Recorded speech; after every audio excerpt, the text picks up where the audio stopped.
Sampurasun Wadia Balad ATE official di mana wae ayana. Alhamdulillah wa syukru ala ni'amillah. Kalayan diwuwuh ku Qobul anu maha agung, dibarengan ku pangijabah anu maha kawasa, diiring ku kadeudeuh ka Nyaah Gusti anu maha suci. Urang ayeuna dugi kadangat ayeuna masih keneh tiasa ditepang dangukeun deui dina acara anu matuh kamemet urang sadayana. Nyatana dina pagelaran dongeng Sunda jejer carita kasarad ka alam jin. Ayeuna bagian anu ka opat nanya pamiarsa. Ieu dongeng mangrupikeun buah karyana Kang Ian Aditya di Palihan Rancah Ciamis. Kangge Kang Ian ngahaturkeun rewu nuhun laksaketik kabingahan, rehna parantos ngintunkeun naskah sakaligus ngawidian mamang kangge medar ieu dongeng dina channel ATE official ieu. Atuh sumangga kanu teu acan subrek kantun subrek heula, ngarah langkung pogot sareng langkung sumanget deui ka si mamangna dina engkoning medar ieu dongengna. Nging hilap di like di komennya nu saseueur-seueurna. Lainna naon, mamang mah sok bingah kitunya upami maosan komentar-komentar ti para wargi sadayana teh. Kalintang bingahna deui upami mah link video mamang ieu dipangeserkeun atanapi dipangbagikeun. Atuh ngarah teu nyangkolong tingkana waktos sumangga ayeuna mah urang lajengkeun deui dongeng kasarad ka alam jin bagian anu kaopatna urang lajengkeun deui. Kumaha salajengna? Sor cikopina, betot simutna, pagan heula tari kolorna, bisi morosot, merezel, morozol, uzel-uzelan di tengah jalan. Tempak dung dung tes.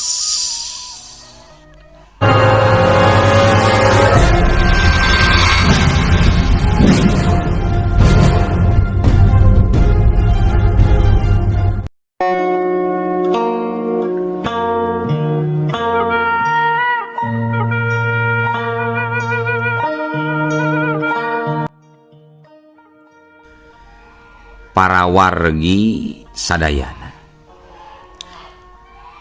carita ngeunaan kahirupan mindeng pisan ngalaman parobahan setiap waktu jeung setiap ganti poe pasti beda carita jeung rezekina. Aya kasedih, aya kabunga, jeung aya kasusah. Tiluanana tetep teu pernah jauh tina hirup pikuk na hirup manusia anu satia marengan jiga korin nu salawasna maturan. Antara kasedih, kabungah jeung kasusah pasti aya dina kahirupan urang. Satu tasna kajadian anu ngagegerkeun jiga biasana janglam sijan ngalakonan kahirupan anu ilahar teu peda haya kasebutna tas patepung jeung makhluk beda alam. Kusabab seutik oge saayeuna mah teu mangaruhan kana jalan kahirupan dirina. Ongkoh kajadian eta mah kumanehna oge disidem sahade-hadena dijieun rusiah pribadi tanpa aya saurang oge anu nganyahoankeun ngeunaan manehna pernah kasarad ka alam jin. Ngahaja lam sijan teu ngucah ngaceh kasasaha masalah eta, dalah kaindungna pisan oge teu dibere nyaho pisan. Poe Rebo harita teh kira-kira tabuh 12 beurang. Nalika lam sijan karek balik pisan tas buburuh macul ti sawahna mangbarna. di buruan imahna kadenge aya suara motor ngagerung kalawan tepati lila aya nu kakatrok kana panto hareup imahna. Assalamualaikum. Samburazun. Punten. Cek suara laki anu uruk salam. Waalaikumsalam. Teh malam sijan ti jero bari reket muka panto bututna. Sanggeus panto ngareket laju ngagebrai di hareupeun imahna. Aya saurang lalaki anu saumuran jeung dirina. Eta lalaki keur ngajanteng bari suraseuri jiga nu bungah waktu panggih jeung lamsijan. Ai geuning maneh li. Bagea teuing lawas ti lawas karek panggih deui ayeuna li. Kumaha? Cager maneh? Ka mana wae karek ngelol. Hayu kajero li. Cek lamsijan dareh deh naker nyambut eta babaturanana. Sanggeus nyaho datang nate tetela sobat dalitna urang kawung larang. Alhamdulillah euy, ari awak mah cager ieu teh jan. Biasalah jan, urang masuk bubur we kalembur batur. Matakan jarang ulin, da sibuk ku buburu. Ari maneh, tas si maneh meuni jajalabud kitu jan. Tembal si Lili sobat najang lamsijan bari sub ka jero imah. Nu matak urang mah kieu we li pagawean teh ngan ngomeleutak di sawah batur. Mun teu kitunya buburuh malen.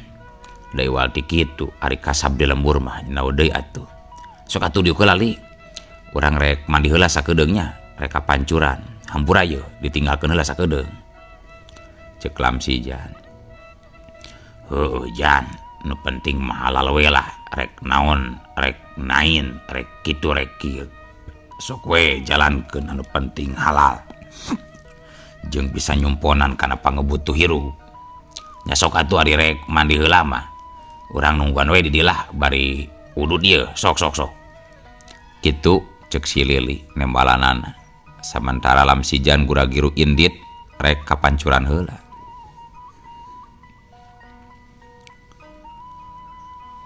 Heuleut sawatara waktu harita lamsijan geus datang deui balik bebersih ti pancuran anu ulis holil. Anu satuluyna sarengsena disalin ku baju kaos jeung celana panjang anu bersih. Harita lamsijan muru nyampeurkeun deui si Lili anu keur diuk sila na luhur samak pandan bari geus uduh. Ke jan. Nah hari indung maneh ka mana ieu teh jan? Geuning asa teu katempo-tempo itu tadi mula. Tanya si Lili. Karuh indung uing macan datang keur buburuh ngarambet. Tapi duka kita mun terus kanu sajen mah kitu. Da nya tadi isuk mah hampir barang inditna jeung uing rek buburuh cenah. Oh, pahingan atuh ti tadi teu katembong. Sok atuh jantah aya udud dah. Bari nyeun kopina euy. Ongko ngahaja urang mawa keur mana ye sok tah panginyuhkeun. Sambung si Lili bari ngaluarkeun sabungkus rokok Samsu jeung sarenceng kopi hideung. Duh, geuning kopi liong ieu li euy. Di mana li? Lah tadi tati warung ngaliwat. Asa bosan kopi Sapina Tunar teh. Kali-kali malah hayang kopi liong ieu rada gahar meureun tah. Oh nya siapa tulinya? Ke urang jieun heula ieu kopina ieu, urang seduh. Ieu dikocek moal. Nya kocek atuh, ngan ngocekna kade kudu kakiwa, kakencanya 20 hiji kali ngarah peueut jeung pedo. Nya sok dagon heula nya. Ceuk lamsijan. Nu saterusna mah ngoloyor ka dapur erek nyeduh cikopi. Torojol teu si Lila lamsijan geus norojol deui bari moal kopi 2 gelas bari pok nyarita. Sok litah kopi nanya. Hampura euy di urang mah tara bogana naon ari lain sangu mah. Ieu maneh ge erek ngopi ka dieu ngadon mekel rokok jeung kopi nah hampura linya. Nya teu naon jan. tenang we, tenang, santai kayak di pantai, asik kayak di Tasik, tenang. Dalain jeung tamu ieu mah sok sin tenang. Ceuk Lili. Ke. Ari maneh ayeuna sok gawe di mana li? Pedah mani aya 3 tahun mah meureun nya. Asa karek panggih deui jeung uing ayeuna. Sok di mana we gawe teh li? Ceuk Lamsijan tumahnya. Nya ari gawe mah urang sok di mana we ditempatkeun anakku bos, sakumaha ditempatkeun ku bos. Kadang ari pamareng-mareng di titahna deket mah sok aya di Tasik, di Pangandaran, atawa di dinya tah di Banjar, paling jauh paling di Garut eta teh. Panya kitu murut tuan mari murut tuan deh murut tahun ajaran anyar budak sekolah wing madagangna jeung usahana kitu tah. Jadi teu netep di hiji tempat jan. Oh nya kana naon kitu gawe maneh teh li? Ilu atuh urang euy. Ceuk Lamsijan bari nyuruput cikopina laju nyeusup samsu pamere ti si Lili bangun anu geunah pisan.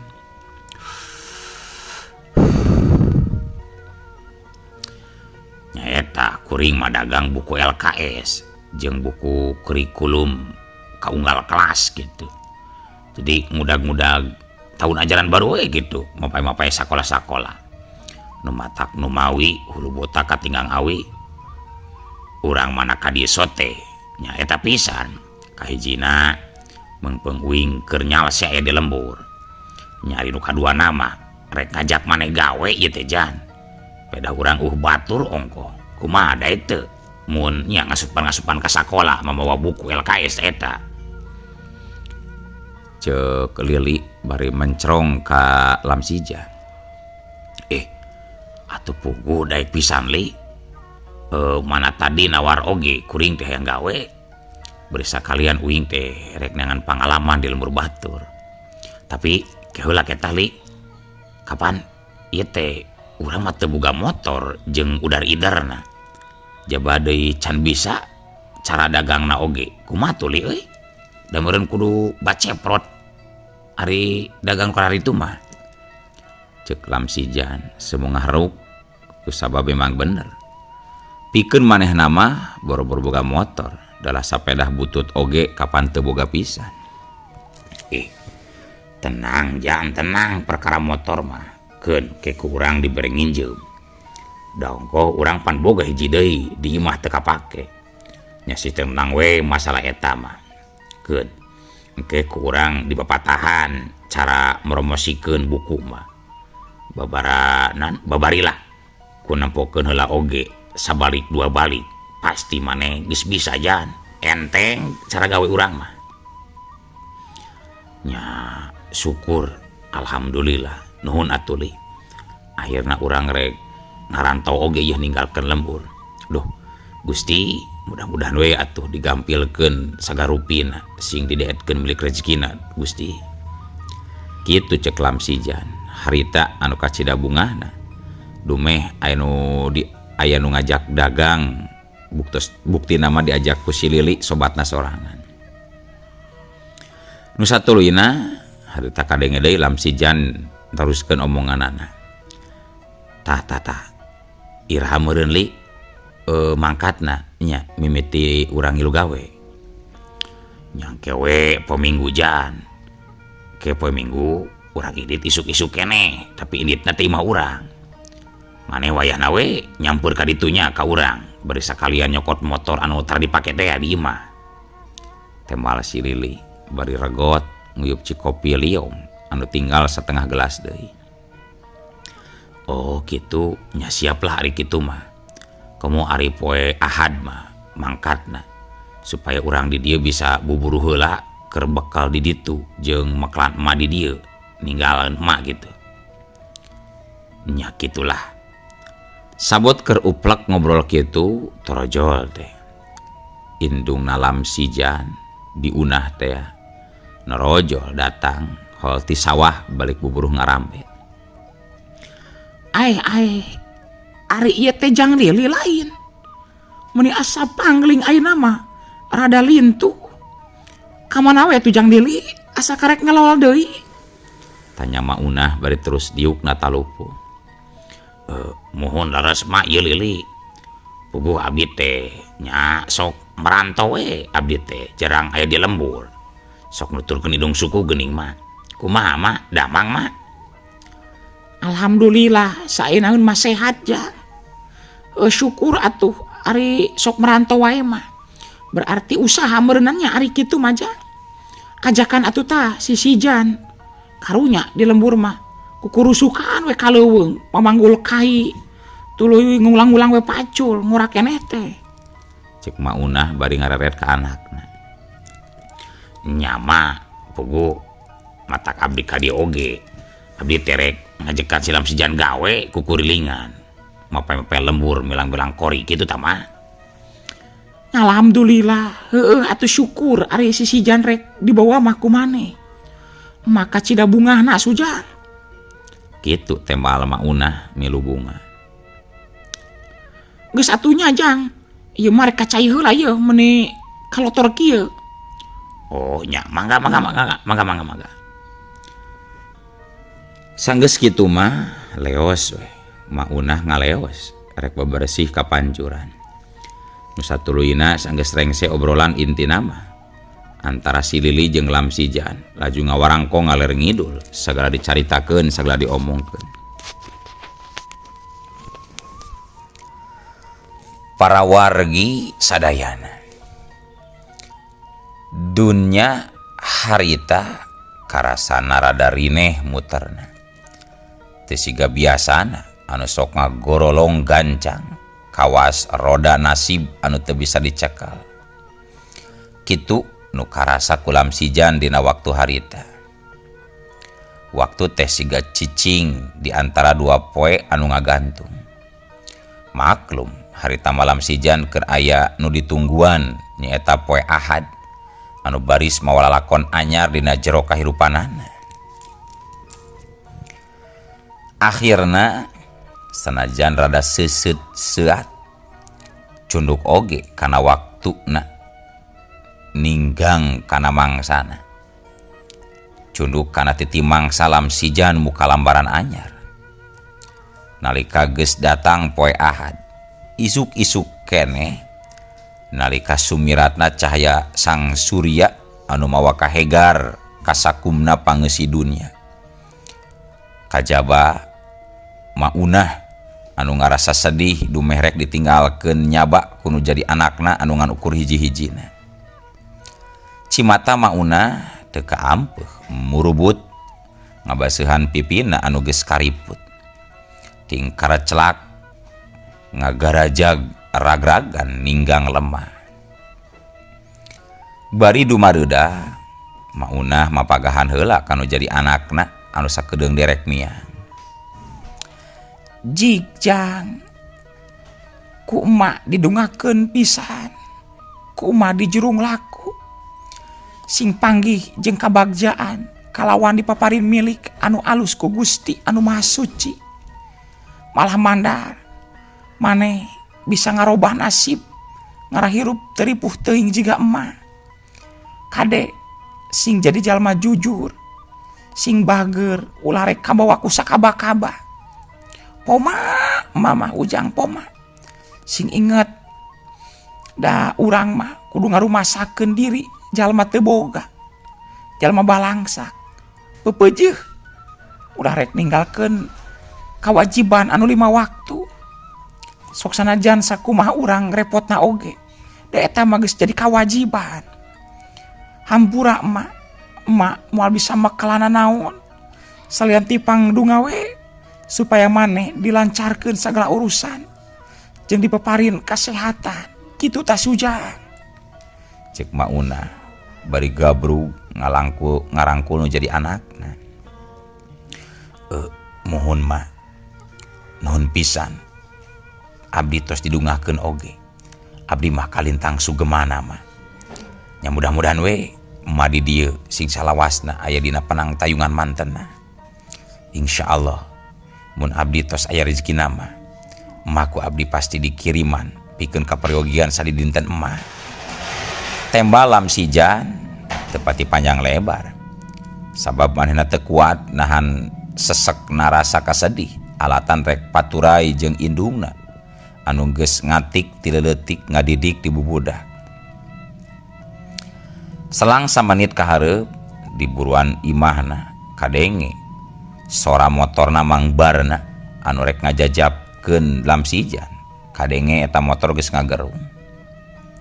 Nu saterusna Lamsijan kaluar ti imahna bari ngajingjing kantong wadah papakean bututna. Nyamperkeun mangbarna anu geus siap dina luhur motorna. "Geus siap can Jan?" tanya mangbarna. Entos Mang. Hayu atuh Mang meungpeung isu keneh. Kadenya Mang mihape si emak. Bisi iraha-iraha si emak aya nginjem duit heula ka Mang. Keur pisoreun berean we heulanya. Engke kuing digantian nalika kuring baliknya Mang. Peupeujeuh Mang. Ceuk Lamsijan bari mihapekeun indungna. Nya Jan nya. Tenang we atuh. Maneh rek usaha masing jongjon sok cing kafokusnya. Susukna we atuh diparengkeun jeung milik anu alus keun indung maneh mah ku Mang ditingalian ka dieu. Amin amin mah. Nyamang atuh nuhun pisan nyamang. Sanggeus kitu mah mangbarna tuluy ngagas motorna. Anu terusna ngageuleuyeung mapai-mapai jalan anu gararijlug ninggalkeun mauna anu ngajajabkeun anakna ku paneuteub nepi ka akhirna Lamsijan ngareles dina palebah pengkolan. Gancangna carita nalika Lamsijan geus nepi ka imahna si Lili nu aya di Kawung Larang. Mangbarna mah harita keneh oge tuluy balik deui. Sedengkeun Lamsijan manehna oge laju mariang duaan samotor ewang jeung si Lili nuju ka daerah Cimerak nu aya di Kabupaten Pangandaran. Sapapanjang jalan anu kaliwatan ukur luak leokna pengkolan. Timiti kaluar ti watesna kota Banjar malipir gawir mapai mulusna jalan aspal. Lamsijan jeung si Lili kebat lumampahna nyemprung mangprang nuju ka kecamatan Cimerak nu jadi jugjuganana. Kurang leuwih aya kana 3 jamna lalampahan. Akhirna jog anjog oge Lamsijan jeung si Lili ka hiji imah panggung nu aya tukangeun kantor kecamatan Cimerak. Laju si Lili ngareret ka Lamsijan tuluy cumarita. Tah, ieu Jan ieu. Eta ieu tempat bakal urang cicing ieu pikeun sementara waktu mah. Salela urang aya di dieu Jan. Ngahaja ieu imah teh kuing dikontrak sabulaneun heula Jan.